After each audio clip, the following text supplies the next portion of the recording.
Good afternoon, everyone, and welcome to today's Regulatory Hour. Our topic today is Let's Clear the Air, Administrative and Criminal Expungements. I'm Cindy Potter. I'm the Secretary of the FSBPT Board of Directors, and it's my pleasure to introduce today's webinar topic and our speaker today. If you've attended previous regulatory hours, I know that you are familiar with our speaker, Dale Atkinson, and know that he is an expert in regulatory law, and you can look forward to an hour of good information on this topic. For those of you who aren't familiar, Dale is an attorney based in Illinois, and he has a practice that focuses on regulatory law. So as an expert in this area, he's been a frequent speaker not only for FSBPT, but other associations and regulatory agencies. So I think this topic will be of great interest because as more and more jurisdictions run into pressure to alleviate barriers to licensure, these two topics are going to be relevant for all of us. So Dale, I'll turn it over to you. Thank you, Cindy. And Rich, I can see you. You can hear me and you can see the slides. Excellent. And let me offer my welcome to everyone to this month's session regarding expungements and others. And before I get started, I do want to make sure I can advance my slides first off. Okay.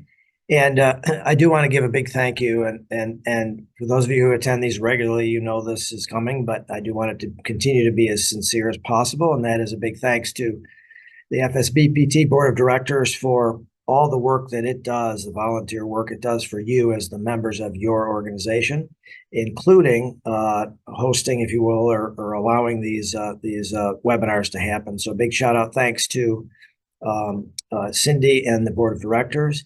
Also a big shout out, thanks to Jeff and Rich and the staff for operationalizing these. And the biggest thanks goes to each and every one of you on the line today for the work that you do in protecting the public through enforcement of the Practice Acts. And so you're not thanked enough, and I will thank you. And whether you're a board member, a volunteer board member, whether you are an administrator, a staff person, executive director, inspector, investigator, assistant attorney general, whatever it takes. And so you are to be thanked, and I will offer up my thanks as we get going here. As mentioned, I'm Dale Atkinson. I am an attorney, and I do represent a whole bunch of FSBPT-like organizations, and I've dedicated my career to doing this. And so I am inspired by the amount of volunteerism I'm surrounded by, and I've spent my entire career, as I've mentioned, representing groups like this. So I'm hoping my remarks help. And I will say this, is that in preparing for today's session, I learned a lot more than I thought I would ever learn about not only expungements, but other matters related to criminal convictions and other final orders and what they can and perhaps cannot, what you can and cannot do to either clear the record of them or otherwise. So I'm looking forward to sharing some of this information, but I will start out by saying it has significant significance, and it's relevant to all of us in the regulatory community because of these good moral character issues that might exist in your statutes, because of criminal background checks that you may undertake as part of the determination of licensure eligibility, and perhaps renewal too, by the way. And so just to kick this off, and for those of you who are listening, and to make sure that we know that we're able to use all the features of today's webinar, go ahead and type into the chat whether a yes or a no if good moral character is a prerequisite to licensure in your jurisdiction. And if you want to go ahead and add some more words on it, do you continue to assess or do criminal background checks on renewals as well? So hopefully we see some yeses and nos pop up, then I know you're listening. Then I also know that you know how to use the chat feature. I do recognize or encourage those of you who are in attendance to participate. And so I see a bunch of yeses coming up, and there's a no in here as well. But in general, it looks like the yeses. So if you wish to participate, feel free at any point in time to type something in the chat. Everyone's trying to keep an eye on it, and everybody has permission to interrupt and say we have a question, and we'll try to address that. adult learning is all about your involvement in these sessions. And so feel free to do that. And if you want to speak, feel free to unmute, or I'm not sure if they raise their hand, but feel free to unmute and we'd like to hear from you as well. So, and so I see a whole bunch of yeses. There was a no or two that I did see in there. And I will say this as we prepare and get ourselves warmed up here, is that there is a fair amount of legislation that is being enacted that addresses good moral character and or criminal background checks. And in general, for whatever reasons, these are second chance legislation. These are concerns about subjectivity and decision making. But legislators, for whatever reasons they are considering either eliminating criminal background checks and or good moral character assessments as part of licensure or renewal. And so some jurisdictions have passed laws. It may not be all relevant to physical therapy, but I'm just giving you that as a background trend issue to keep your eye out for that. And the very, very short version is legislators are doing a couple things. One is they may be putting fences around what criminal convictions, let's call them, could be or are relevant to licensure decisions. So for instance, there are statutes that I've seen that say any criminal conviction older than 5 years old, be it a misdemeanor or a felony, is irrelevant and not able to be considered as part of a licensure eligibility process. So so I see 7 years coming up here too in California. So there's some legislation around that and limiting those. And there's some legislation also that requires the board to tie the criminal conviction to the relevance of practice. And I think that's almost an impossible question to answer, but we'll get into a little bit more about that, as we go through. So there is activity out there, and it is addressing moral character and the subjectivity of decision-making of regulatory boards, as well as the criminal background checks. So, and then the second part of the relevance that I think you all should start thinking about is when you see petitions for expungements or sealing of records of your administrative decisions. And if you haven't seen any yet, you will start to see them, I think. And as an attorney, if I represented licensees who went through a process and there was an adverse action against them rendered by you as your regulatory board, I might seek at some point to have that adverse action expunged or sealed. And I would probably surmise here, as I sit here, that none of your boards have the authority to do that, but you may start seeing these petitions, so get used to it and start thinking about that. But for us to address this issue from a regulatory perspective, we better start figuring out, well, what is expungement and what is sealing of a record, and how does that all come into play? So again, look for the relevance to surface in your jurisdictions in the administrative setting. Now, I will separate my remarks between expungements and sealing, and this is where, in my preparation for today's remarks, it started to solidify in my mind what these really mean. And as I've mentioned, I learned a lot more about expungements and sealing of records. So we'll cover them in each of those categories, if you will. And then, as I've already alluded to, and that is, there's an administrative question that eventually will land in your laps. I'm pretty sure of that. But then we will learn about it in today's session by discussing the criminal side of expungements and the sealing of records. So, as I've mentioned, it's certainly relevant and it happens regularly in a criminal setting. Look potentially for it to happen in the administrative settings into the future. So the first thing is in criminal expungements, there is a significant variance between the jurisdictions. This is a state-by-state issue. I didn't spend a lot of time, but there's also a federal aspect to expunging federal criminal convictions. But let's stick to the states for today. And this variance is, as I've mentioned, pretty significant, and it might address many issues. It might not address as many issues as perhaps we first thought when we start entering into these discussions and these conversations. So So let's start out with the big picture thing first. Expungement is a destruction of records, okay? Now, the word physical is up there, and I'm not sure if it actually means you fire up the shredder and drop that thing in there and it's totally gone. However, it is a destruction of records, and it includes basically your criminal past. And you're going to see a few lines down. We're going to talk a little bit about convictions, but this includes arrests and other aspects related to those criminal potential charges. Now, as many of you have heard me say, and that is when you're thinking of your applications for licensure and maybe applications for renewal as well, we need to at least know the elements of a criminal matter. So you get arrested, you can get charged, you can be convicted and perhaps exonerated, but you can be convicted. You can be pardoned, and then you can go down this expungement. And that's how I usually say it. I need to add now sealing of the record onto that. So we're going to add a 6th element. So everybody on the line today, you're going to remind me of that throughout the years to come. So we think about these now. Now, this expungement is as I mentioned now, this destruction, if you will, of the records.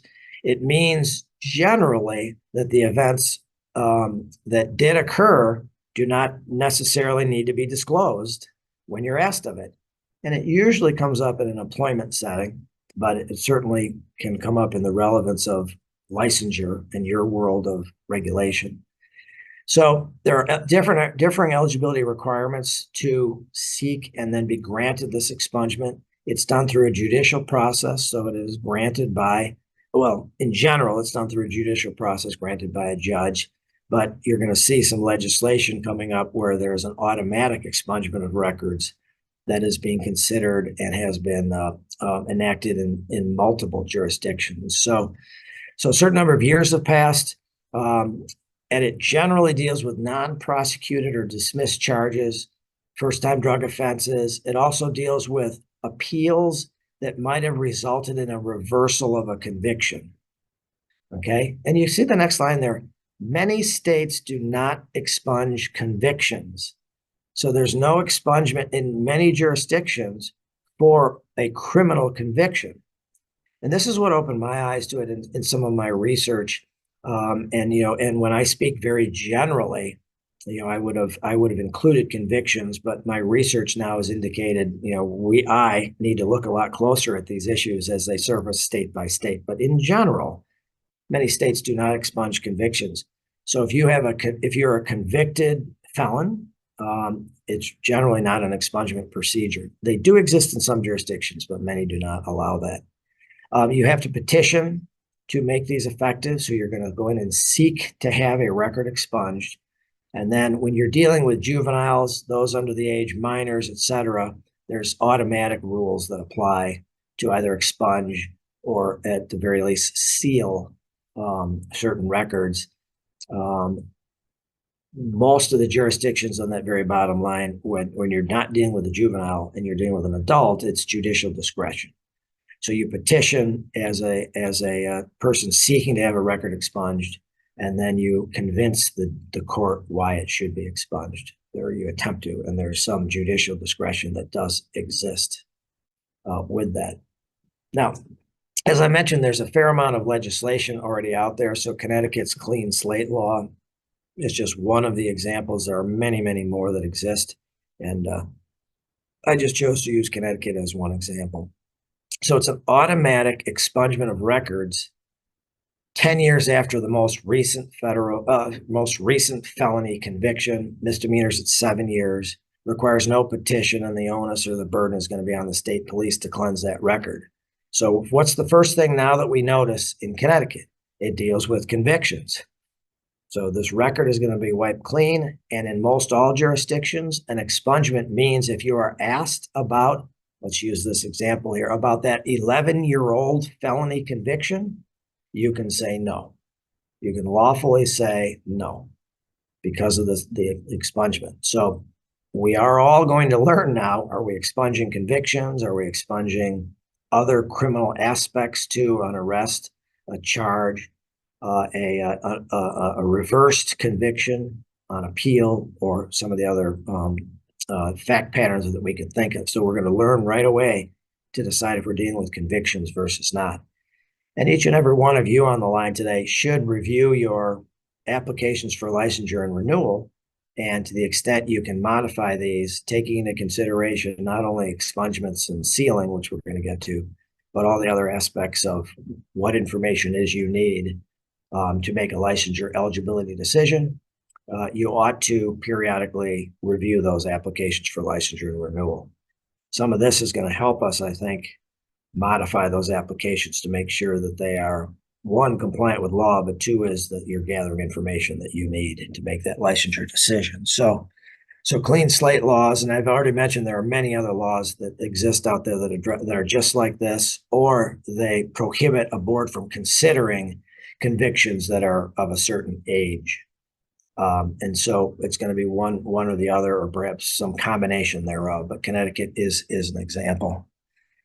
In California, they had Proposition 64, which is a redesignation, dismissal, and sealing and destruction of certain marijuana convictions. This was part and parcel to legalizing marijuana, or decriminalizing and ultimately legalizing, I guess is the way to put it. But this proposition and then subsequent legislation after that resulted in the so-called expungement, if we're going to use that word, of literally millions of those individuals who had convictions related to marijuana. And I guess I would call those minor, if you will, minor convictions.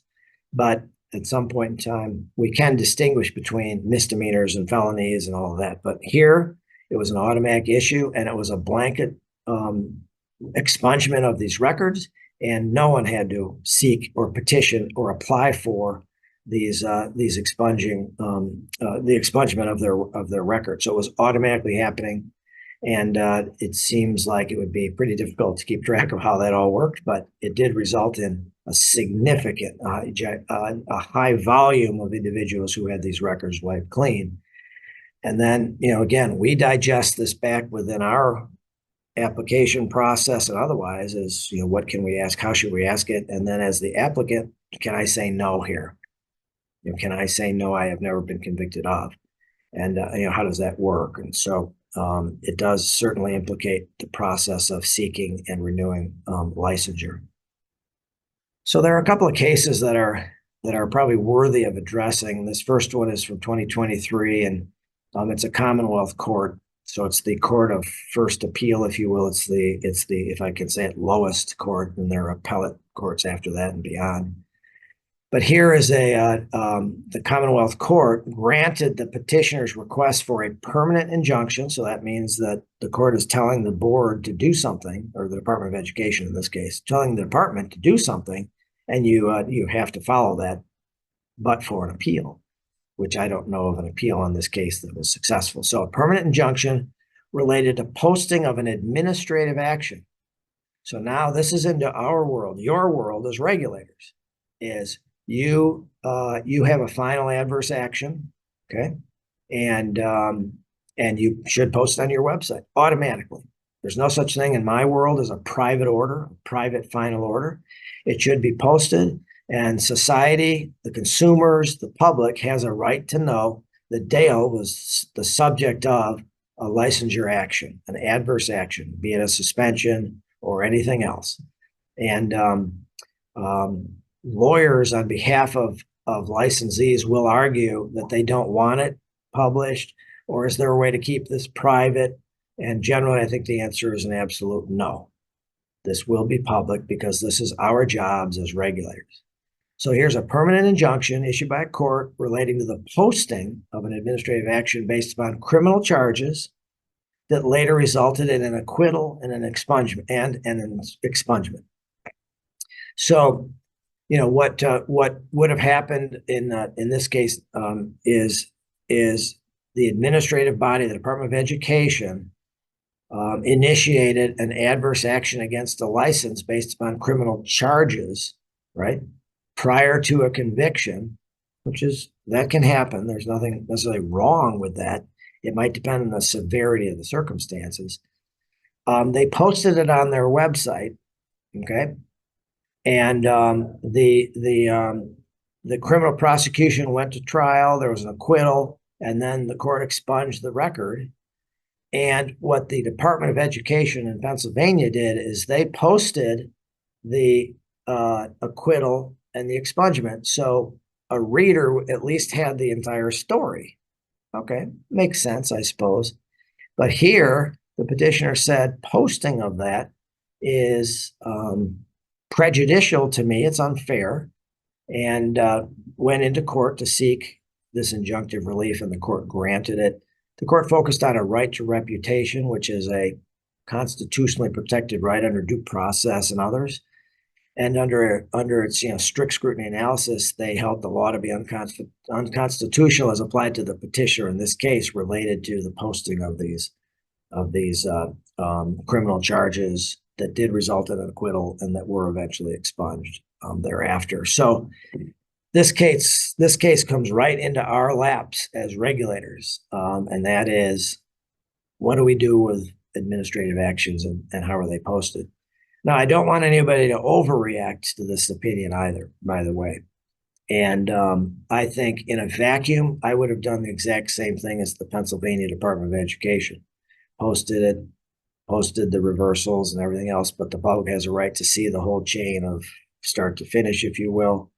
And by the way, and I would post that too until a court told me not to. And here the court did tell this department not to. So don't overreact.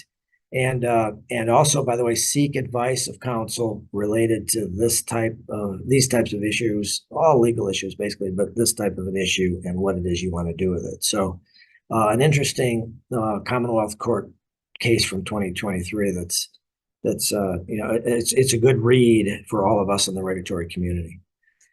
In re Hanna is a New Jersey case, and it was kind of an interesting fact pattern, but a pharmacy intern and technician who was seeking to become a pharmacist was involved in some criminal enterprise, and it was actually of diverting drugs out of the pharmacy. So it was right in the wheelhouse of the nexus between the license and practice, which that would be an easy find here, but it's not an easy find in other settings necessarily. But back to Hanna, he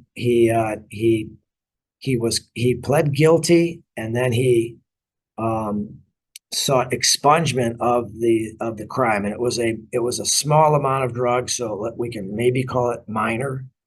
In the for the pharmacy, I don't think we would call it minor, but it was a small amount, and he had his criminal record expunged.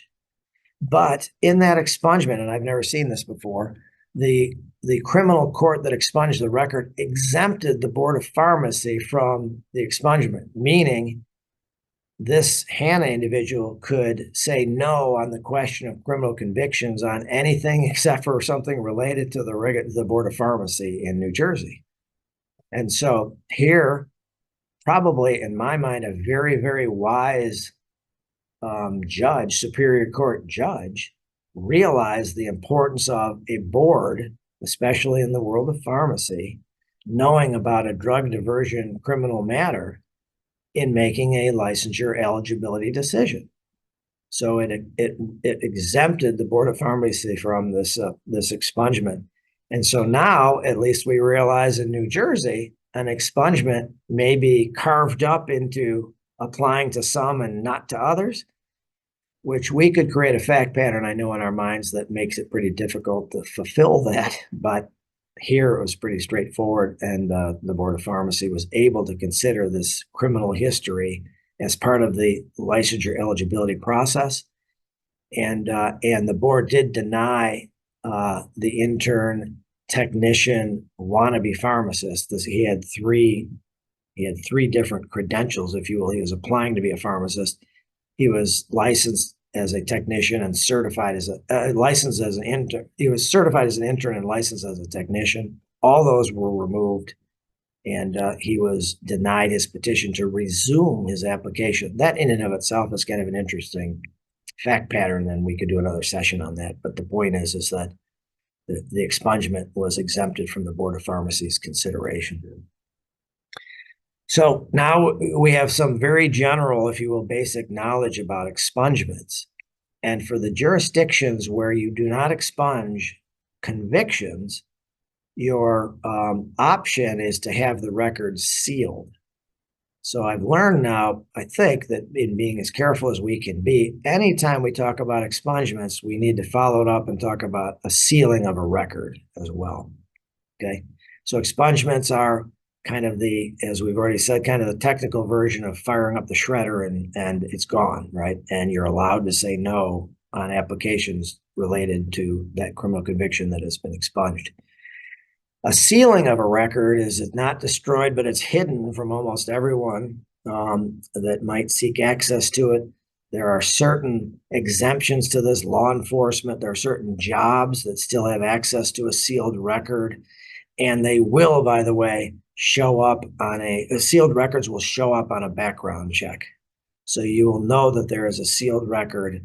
And then the question is, now what do you do and what can you do with it? So I see a comment coming in that a case of people with sealed records answering no on the applications, but it did show up on the criminal background check. So Ohio's asking a good question now. Well, is that being misrepresented? Is that engaging in dishonesty? Is that engaging in a misrepresentation to the board? I would probably. And Dale, what we actually did was we had them send in the letter from their attorney telling them you don't have to answer the question yes if you ever have to.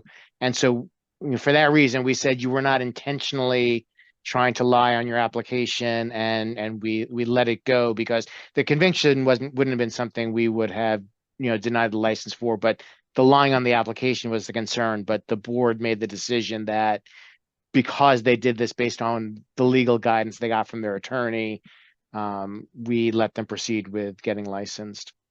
And I like that approach, and this is really akin to in patent matters. And I know this is going to sound way off the wall here, but in patent matters, if you willfully violate one's patent, you're subject to tripling of the damage, treble damages, right? And the way to defeat a willful infringement of a patent is to do what Ohio just said, or what Jeff just said when he was in Ohio, and that is a lawyer. You waive the privilege, and the lawyer advises the entity, and here in this case, the Ohio board, that the applicant, my client, was told to answer no. So there's no willful issue, and I see a couple others that are coming up, and I see the smart aleck remark of always listen to your lawyer, which is probably good advice, but still, I'll chuckle at that. I like that. So they may not be right. Lawyers may not be right, and so clients, now applicants / licensees seeking renewal, perhaps shouldn't be penalized because they did do the right thing. They sought advice. They may have just gotten advice that wasn't correct, but they were not willfully being dishonest. And so, those are really good points.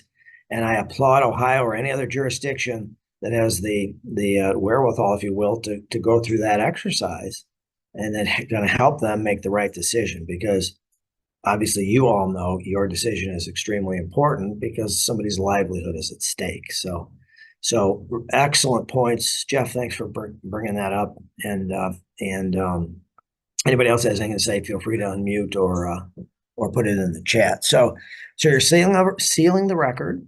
It will show up for some, but generally no one in the private sector. There are some exemptions. There are exceptions, like if you want to become a teacher and you've got a sex offense or some others, or child offense. There are ways for certain sealed records to be accessed under certain circumstances, but they're very precise. And they, as I mentioned, they will show up in the background checks. Again, for eligibility for sealing of a record, is that years have passed, and it deals with most low-level or misdemeanor, low-level felonies or misdemeanors. And now there's the very heinous other crimes are not going to be subject to a sealing generally, or an expungement, by the way.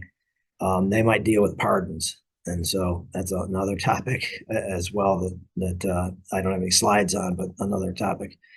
And then most states, you petition to have this record sealed. Some do it right away while the process is going on. Some do it later down the road. And as we've mentioned, like with expungements, if you're dealing with minors, that has a whole set of rules that will likely be an automatic sealing of the record.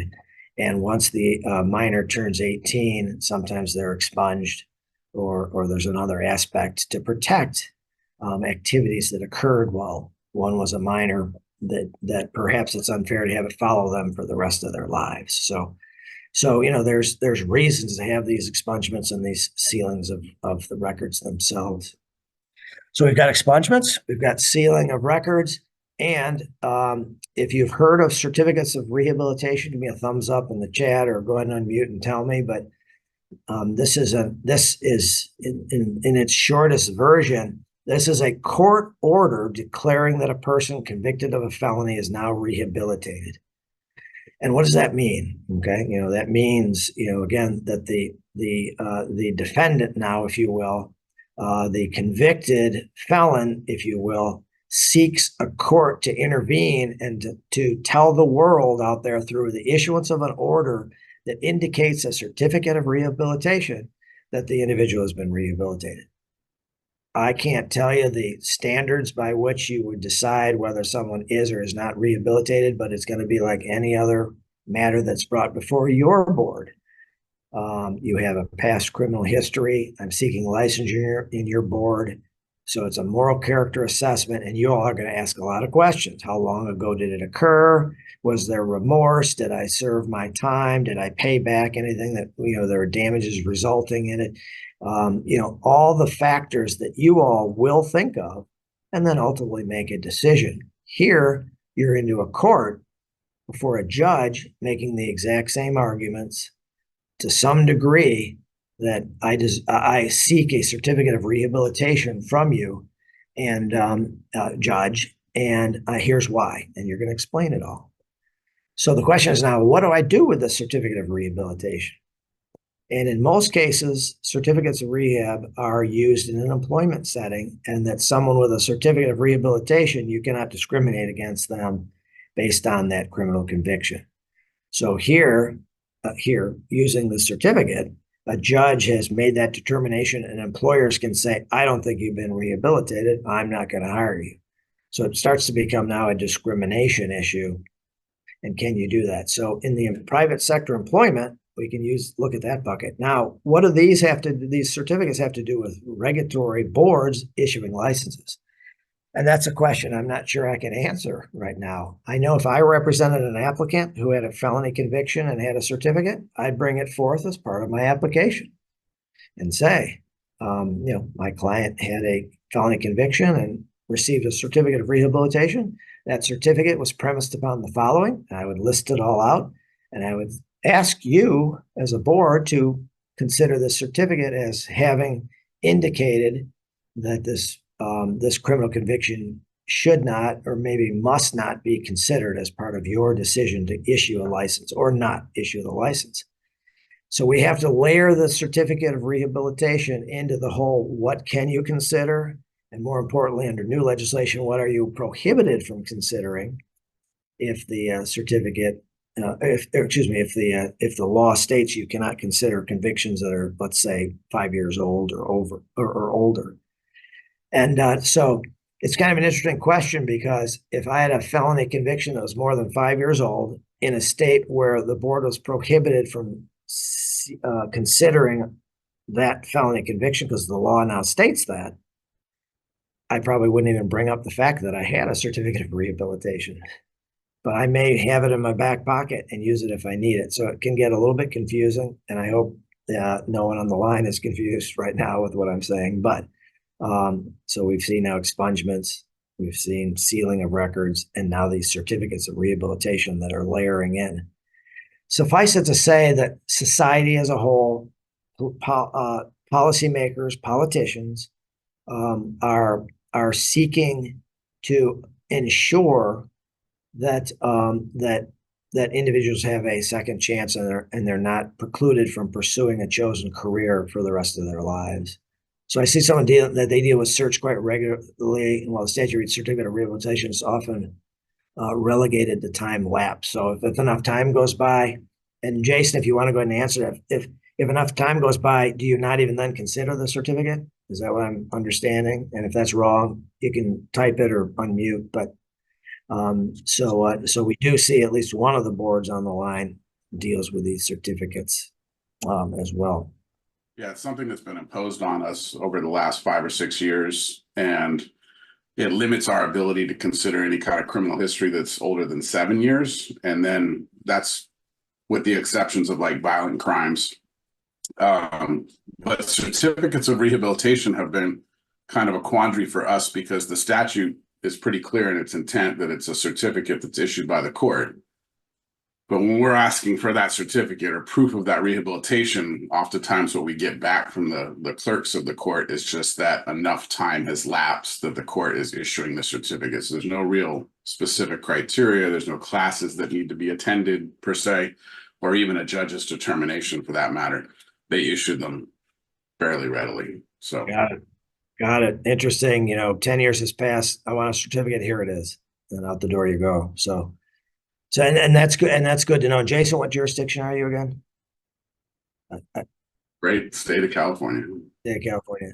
I see beautiful buildings out behind you and something else. I don't know if that's a real screen or not, but all right. I'm in Dubai.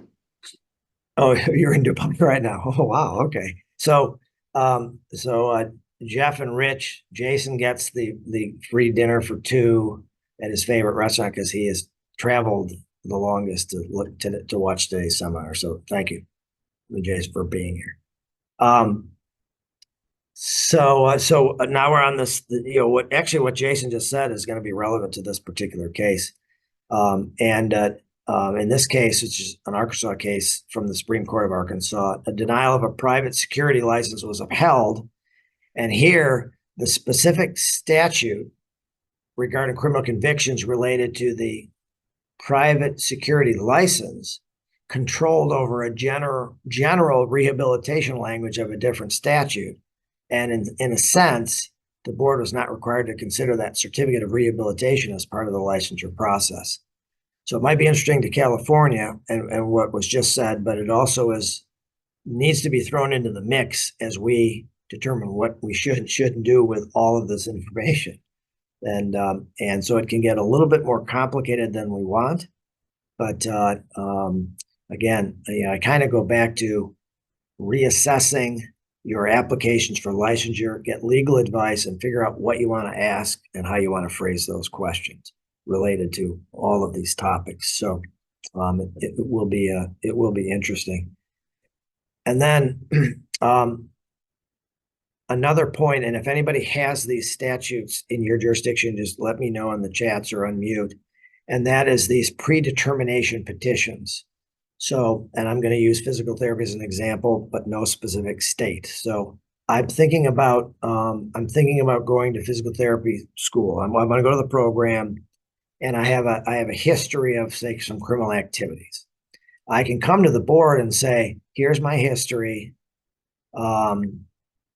Assuming there's no intervening events between now and when I apply for licensure, will I be granted a license, or maybe I'd ask it in the negative, will I be prohibited from licensure based on this history?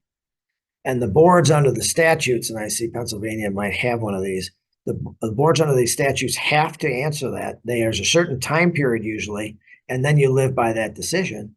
And now I, as this applicant, can go through the program knowing that I'm not going to spend a lot of money and time only to be denied a license because of what happened, 5 years ago. So these are, I don't know if there's a lot of states with these, but there's enough of them to make this a worthwhile conversation. And how do the boards then deal with that? And here, once again, if I am seeking a predetermination, I am disclosing to a board that I have a conviction. And if it's been expunged, or if I have a certificate of rehabilitation, do I really want to tell the board that? Or if the board can't consider it because it's old enough, do I really want to tell the board that?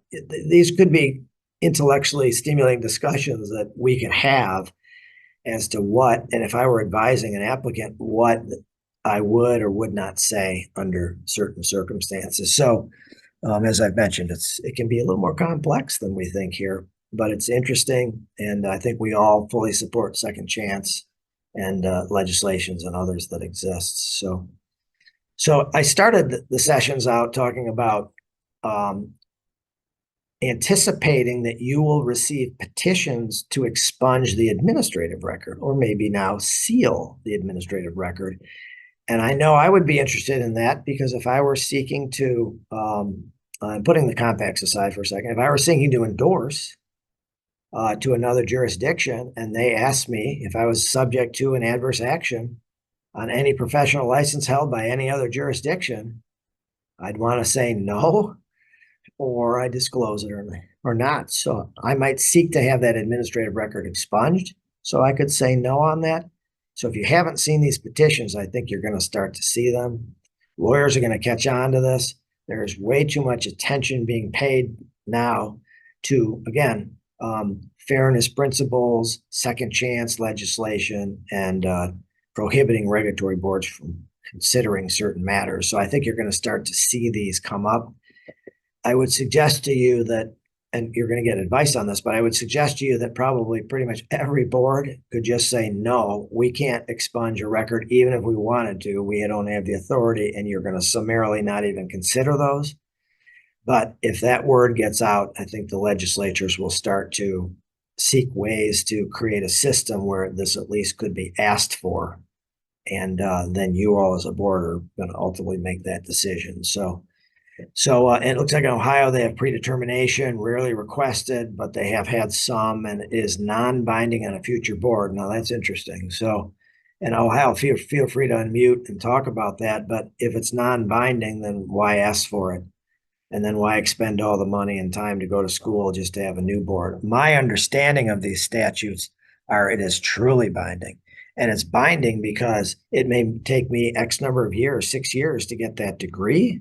And the board members may all be gone, and it's a new board member. There's a final order that says that your so-called checkered history will not be a prohibition to licensure, but for any intervening criminal events. So I would look carefully at that non-binding and make sure that that's true. It doesn't make sense to have that legislation if it's not binding on the future boards. Or when does it become not binding? The next day or the next year? So think about that in Ohio. And it looks like Jason's received some requests too, but there's no process to process that. So interesting. So, but be ready here on this issue to seek that. I agree. There's probably no process, and there's probably a basis to say no across the board, at least to start with.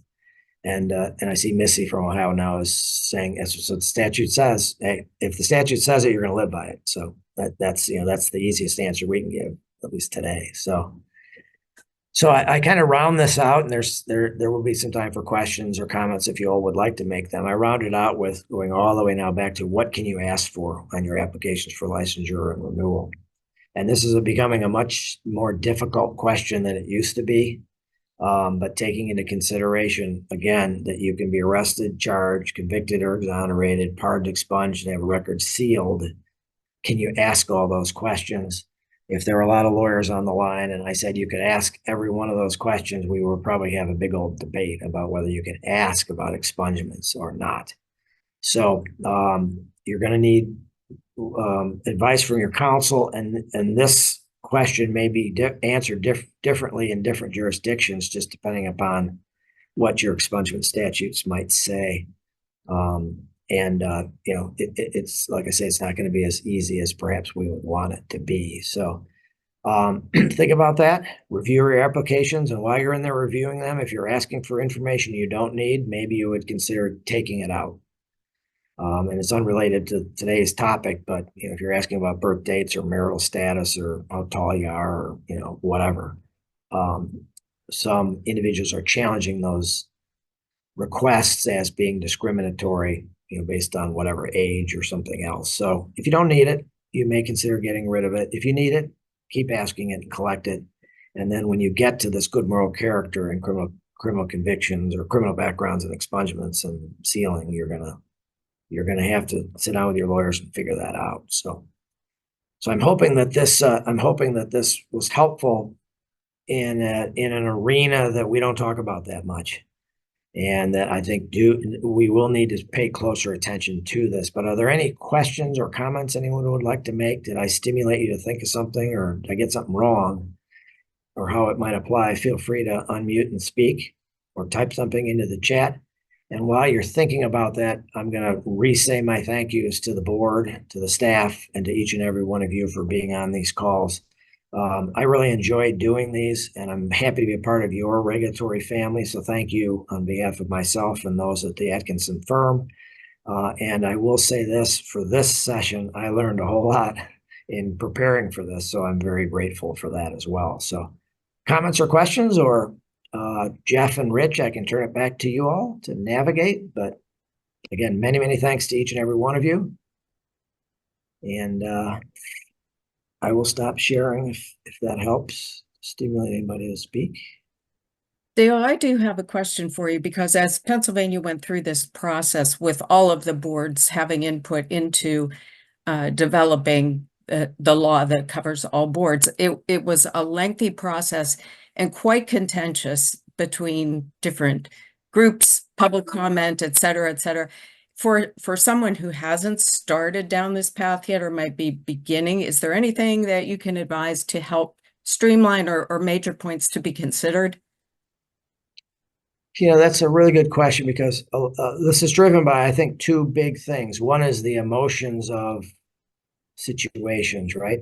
And second chance, and probably rightfully so, those that are worthy of the second chance. And you can take the other side of the spectrum of a heinous crime that, leads to maybe a different conclusion. So that's one emotional side. The other side is politics. And I can only say this, and that is forge the relationships with the legislatures. And I'm hoping that the legislatures come to the boards and ask them, ask you all, we're thinking about doing this, and it's going to apply to everybody, or it's going to apply to your board, or however it is. And is this a good idea? And can you help us with the unintended consequences that we might be missing? That would be an absolutely great conversation to have. And then in the end, let's hope we have legislation that more meets the needs of not only the populations that are being disadvantaged by a criminal history, but also the public concerns need to be taken into consideration. So I'm not sure, now that I said all those words, I'm not sure I answered your question, but it's politics, and so much of it's politics. But I think your board forging the relationship. Well, and actually, this makes me think of something else too, and I speak to this pretty regularly, and that is your board, the physical therapy board in Pennsylvania, meeting with other boards too, have joint meetings. And I've said this before in front of your group as well as others, but if the veterinary board, the massage therapy board, the acupuncture board, the physical therapy board met together, who can work on animals? Or here, with your example, you meet together and say, how do we address these situations? And how do you boards feel it's going? And how do we feel it's going as our physical therapy board? And can we present some things to the legislature to make sure that an informed decision is made? Well, that sounded really naive, didn't it? Well, and that's a good point, and certainly would have helped, but there's no mechanism existing for our boards to get together and have those kind of conversations. I don't think you need a mechanism. I think you could say to those boards, let's schedule a meeting, and you're all going to publicly notice it up, and it's going to be on the same day at the same time in the same place. And you explain why. And if you, the physical therapy board, sets this up, and I don't want this to sound all dastardly, but you control the narrative. You could chair the meeting, so to speak. And then when you reach the end of that discussion, each board can go off and have their own meeting. But I think there's probably ways to stimulate this, and the law would allow it. But check with your lawyers. A bunch of comments came in too. So, any other comments or questions? Thank you, Cindy, for that. Any other questions or comments? I'm trying to scroll up, so some longer comments. I'm reading a comment, so if anybody has a question, feel free to ask that.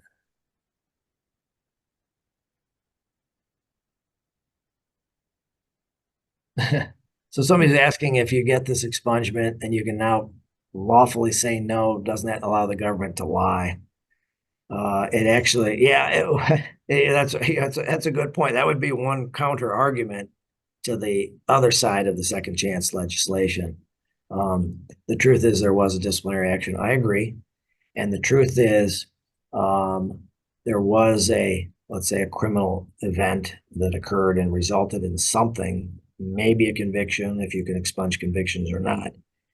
And I always used to approach it the way of Mark's comment right there, and that is, expungement doesn't mean the events didn't occur, and I still stand by that.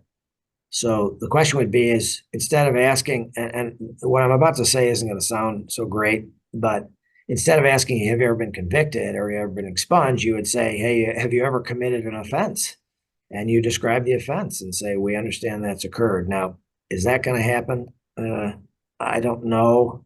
And then will your board have the right to say, we're not going to grant a license because of it? That's a pretty interesting question. And that would defeat the purpose of the second chance legislation, I think, to some degree. But this is a good comment here as well. So, but anyway, so thank you, Mark, for that comment. Good to hear from you. Any other comments or questions or? Dale, I see one comment referring to being enrolled in RAP back. Yeah. Can you comment on that one? I think it's the last thing that's in there. Oh, wait, there's one down lower. There are some more. Okay, yeah. So the RAP back is and I think it's a subscription, and so I can't read the name. My print is really small. If I get this wrong or you want to add to it, feel free to. But RAP back you subscribe to, I think you actually pay for that. When you do a criminal background check on candidate Dale, RAPBAC will keep an eye on Dale, and if something new comes in, RAPBAC will reach out and tell you that. So they affirmatively tell you that Dale is now the subject of an additional arrest or something like that. So, it's no cost for government agencies. Excellent. So that is a way to allow information being pushed back to your board about one of your candidates who now probably is a licensee and maybe seeking renewal.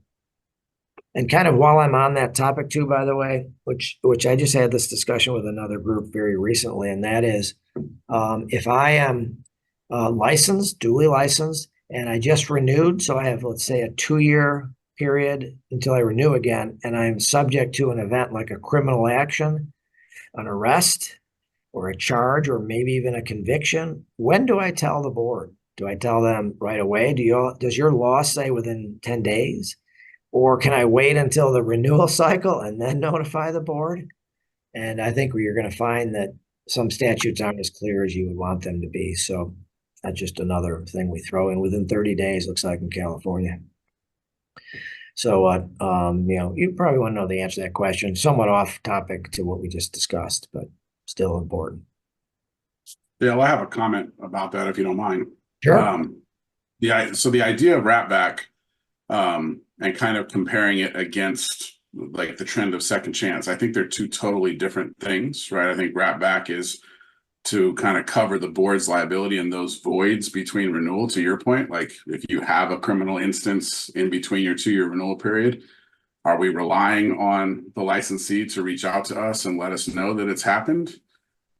California, from the inception of this board's autonomy, has had what we call subsequent arrest notification. So under the California Department of Justice, we're essentially subscribed to our licensee's fingerprints. So anytime they get any kind of arrest or conviction, or any other court action that might happen in between, we usually receive a notification for that, for the board to look at and consider if there's a nexus to practice or if it's substantially related. So I think that's kind of the height of consumer protection, really, at that point. I would agree. And the reason I think it doesn't go against the trend of second chances, because second chance is to say, I have a history and I am no longer going to be engaged in such activity, and enough time has passed or whatever else, and now I would like a second chance. But if there's now a new event that occurs, it's no longer a second chance. It's you have a new event that we have to consider. So I don't believe that second chance is addressing future potential wrongdoing or criminal activity. It's to address past.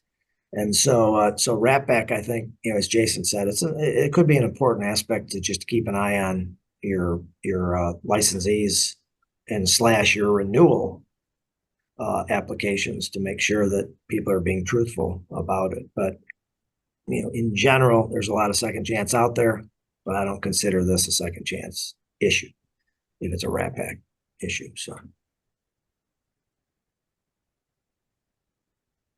it seems a little quiet. Rich, I will turn it back over to, Cynthia, to you about any future announcements. But again, many, many thanks for having me, and I look forward to seeing everyone around the regulatory quad. Thanks for all you do. Yes, thanks again, Dale. You gave us a lot to think about, as usual, in this past hour. Before everyone does go off this afternoon, I do have a few future events that the Federation is having in the next couple of months to make you aware of. Our Leadership Issues Forum will be July 13th and 14th, so we'll see some of you there, and your delegates will represent your jurisdictions in talking about those hot topics, which, good discussion, and eventually moves the organization forward through giving input to the board, et cetera. So talk to your delegates, make sure they're up to speed on what's important to you for them to come to that meeting. In August, on the 7th, we have another webinar, Navigating Multi-State Investigations, Best Practices and Strategies. There's a great panel of speakers on that, and so help spread the word among your jurisdictions to get the word out to whoever the investigators that work with your boards are and get them to register if they can. And then on August 21st, we have another regulatory hour with Dale talking about speech versus conduct and what's the difference between protected speech and actionable conduct in the context of physical therapy regulations. So another important aspect in all the things we need to think about as regulators. So wish you a good rest of the afternoon and hope to see you at one of the future FSBPT events. Bye-bye.